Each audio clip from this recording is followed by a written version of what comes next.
I don't know what people think me and Cash are doing all day. I mean, I gave up everything for this. I mean, you know, my wife is struggling. I'm not a victim. I'm not Jim Comey. It's fine. I did this, and I'm proud I did it. But if you think we're there for tea and crumpets, well, I mean, Cash is there all day. We share it. Our offices are linked. He turns on the faucet. I hear it. He's there he gets in at like 6 o'clock in the morning. He doesn't leave till 7 at night. You know, I'm in there at 7:30 in the morning. He uses the gym. I work out in my apartment. But I stare at these four walls all day in D.C., you know, by myself, divorced from my wife. Not divorced, but I mean separated, divorced. And it's hard. A full day's work is hard. Our colleague Carol Leonnig today broke the news that man who, in his own words, said it was, quote, hard, divorced from my wife, from my friends all day, staring at those four walls. That guy, the number 2 official at the FBI for less than a year, is preparing to vacate that position as soon as Friday. Dan Bongino, who, as we just showed you, made no secret of the struggle he faced in doing that job, has, according to Carol Leonnig's reporting, quote, quietly told confidants he plans to formally leave his job early in the new year and will not be returning to headquarters to work this month. That's according to 8 people briefed on his account. Several people said some of Bongino's personal effects have been cleared out of his office as of last week. Carol's still here, and I want to bring in former assistant special agent in charge of the FBI, national security and intelligence analyst Michael Feinberg. Carol, he said he was, quote, divorced from his wife, but then he said he meant separated physically, not divorced legally. But tell us what you are reporting about Dan Bongino. Well, we first started hearing that Bongino was telling his inner team that he was leaving on Friday.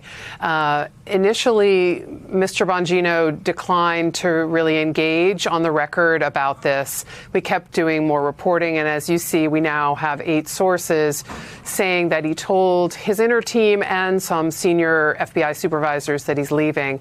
And I will add, Nicolle, that the president has just recently confirmed our reporting, which is always nice to have the president confirm your work when others would not, basically saying Bongino did a great job and is according to the president, under his understanding, is going back to podcasting. What we heard over and over again was that Bongino was not going to come back to the Bureau at all as of December 5th, and that he planned to publicly announce this December 19th. I know I can understand why Bongino probably did not want others to break this news. He wanted to break it first, but we've done that now. Let me start by setting the scene, because what we're watching right now isn't just another personnel shakeup in Washington. This is one of those moments that quietly reveals how deeply broken our institutions have become, and how casually some people are allowed to treat jobs that are supposed to be about national security, the rule of law, and public trust. What I'm about to walk you through isn't gossip, and it's not partisan theater for its own sake. It's a case study in what happens when grievance, ego, and loyalty to the wrong things get elevated over competence and responsibility. And once you really sit with it, it becomes hard to ignore just how dangerous that combination can be. I want to begin with something that, frankly, sounded more like a therapy session than a statement from one of the most powerful law enforcement officials in the country. We heard a man describing his daily routine, talking about long hours, sacrifice, personal strain, separation from his wife, staring at the same four walls in Washington, D.C. day after day. He framed it as proof of commitment, proof that he'd given everything for the job. And look, I'm not here to mock the idea that demanding jobs take a personal toll. Anyone who's worked at a high level understands that. But what struck me wasn't the hardship. It was the entitlement, the expectation that we're supposed to feel sympathy for someone who voluntarily took on one of the most critical roles in federal law enforcement and then complained publicly about the workload. By the way, I am trying to do my best to gather all the information I can for you and share it with you. Please leave your likes and comments, and I would be grateful if you subscribed. Let's continue. This wasn't a junior staffer. This wasn't someone buried in bureaucracy with no power. This was the number 2 official at the FBI. And instead of projecting steadiness, seriousness, or respect for the gravity of that position. We got a public monologue about early mornings, late nights, and how hard it all felt, as if the American people needed to be reminded that protecting the country is inconvenient, as if the job itself were some kind of unfair burden imposed on him rather than a responsibility he aggressively sought. And now, here's the part that really matters. That same man, Dan Bongino, is preparing to walk away from that job after less than a year, quietly, abruptly. According to multiple sources, he has already told people inside the FBI that he's done. He's not coming back to headquarters this month. His office is being cleared out. Personal items are gone. The exit is already underway, even if the formal announcement hasn't been made yet. Let that sink in for a moment. Less than a year into the role of Deputy Director of the FBI, one of the most sensitive law enforcement positions in the world, and he's out. He's leaving behind chaos, resentment, and a trail of institutional damage that people inside the FBI are still trying to wrap their heads around. What makes this even more telling is how this information came out. Bongino didn't want this leaked. He wanted to control the narrative. He wanted to be the one to frame his departure on his own terms. But that didn't happen. Reporters kept digging, sources kept talking, and eventually the truth surfaced. Not just from one person, but from multiple people who were directly briefed. And when the reporting became impossible to ignore, even the president stepped in to confirm it, offering praise and casually suggesting Bongino would just go back to podcasting. And that detail right there tells you almost everything you need to know. Podcasting, commentary, branding, performance. That's where he's most comfortable. That's where grievance politics thrives. That's where you can spin conspiracy theories without accountability. That's where you can build an audience by feeding outrage instead of facts. And that's exactly the world Bongino came from before being handed the second highest position at the FBI. Now, I want to be very clear here, because this isn't about personal dislike. This is about professional standards. People who have spent their lives inside the FBI, people who understand its culture, its mission, and its legal obligations, are reacting to this news with relief, not disappointment, not sadness. Relief. That should alarm every single one of us. Former senior officials have described his tenure as destructive from day one. Not disruptive in a reformist sense, but reckless, like a bull crashing through an institution that depends on precision, discretion, and trust. Experienced executives were pushed out.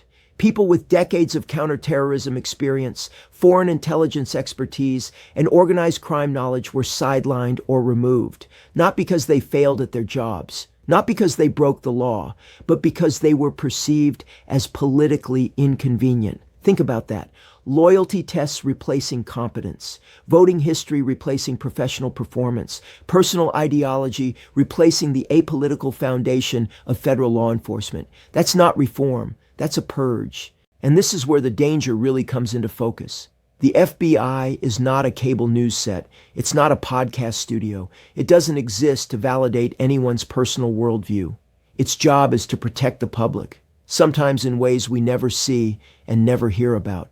Terror plots disrupted quietly, espionage investigations conducted in silence, criminal networks dismantled without spectacle. That work requires continuity, experience, and institutional memory. When you rip that out for political reasons, you don't just weaken the Bureau, you weaken the country. What makes this even more infuriating is the hypocrisy. This is someone who built a media career pushing conspiracy theories, especially around figures like Jeffrey Epstein. He positioned himself as a truth teller, someone exposing corruption. And yet once inside the FBI, when it actually mattered, when there were real files, real decisions, real accountability, he folded. He allowed political appointees to steamroll the process. He stood by as transparency was sacrificed to protect powerful names. And yes, that includes Donald Trump. Multiple accounts, including recent confirmations from people close to Trump's inner circle, have made it clear that his name appears in those files. That's not speculation anymore. That's reporting. So the man who once profited off insinuations and outrage suddenly found himself silent when faced with the real thing. That's not courage. That's opportunism. And let's talk about the culture clash here, because it matters. FBI leadership isn't about vibes. It's not about being relatable on TV. It's about discipline, restraint, and respect for the Constitution. When someone shows up wearing performative bravado, mocking the seriousness of the job, and then complaining publicly about how exhausting it all is, it sends a message to agents, to analysts, to adversaries watching from abroad. It tells them this institution is being led by someone who doesn't grasp the weight of what they're holding. The long-term consequences of that kind of leadership are hard to overstate. Trust inside the Bureau erodes, morale collapses, experienced professionals leave, recruitment suffers, and rebuilding that damage doesn't happen overnight.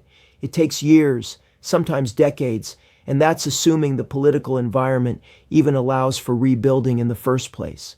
What scares me most is the gap, the period between damage and repair. That's the vulnerable window. That's when mistakes happen. That's when threats slip through. That's when the country pays the price for leadership failures that were completely avoidable. People who've worked in national security don't talk in absolutes lightly. They don't panic for sport.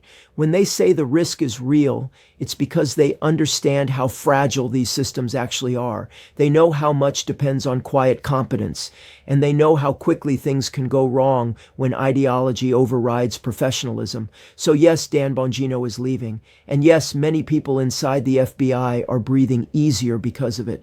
But that doesn't mean the story ends here. The damage doesn't vanish just because the person responsible walks away. The consequences linger. The vacancies remain. The trust that was broken doesn't magically repair itself. What we're really looking at is a warning, a reminder of what happens when we treat critical institutions like political toys, when we confuse media clout with leadership, when we elevate grievance over governance, and when we allow people who thrive on outrage to take control of systems that demand restraint. I genuinely hope that cooler heads return to places like the FBI. I hope the value of experience, professionalism, and constitutional loyalty is rediscovered before something goes wrong. But hope isn't a plan. And right now, hope is doing a lot of heavy lifting, because the truth is, the country was made less safe by this experiment, and rebuilding from it will take far longer than the tenure that caused the damage in the first place.